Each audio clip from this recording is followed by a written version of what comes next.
Бардовци.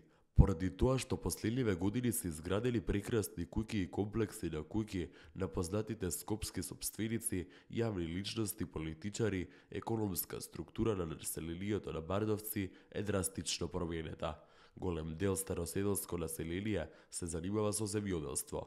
Во Бардовци најмногу се одгледува зелката, по која што и препознатливо селото.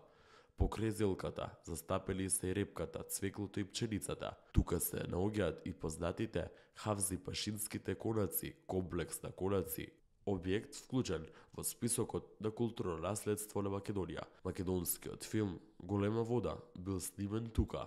Тука и Света Тројца, македонски православен храм кој се наоѓа на врвот на Малиот Рид. Во кругот на црквата постојат конаци, помошни простории, трпезарија и гробишта. Во внатрешноста има убав фреско живопис, дар од селско семејство, надпис на современ македонски јазик и старословенска кирилица. Таму е Скопје, град мој убав лише, што ми расуте сни. Вечно ќе ја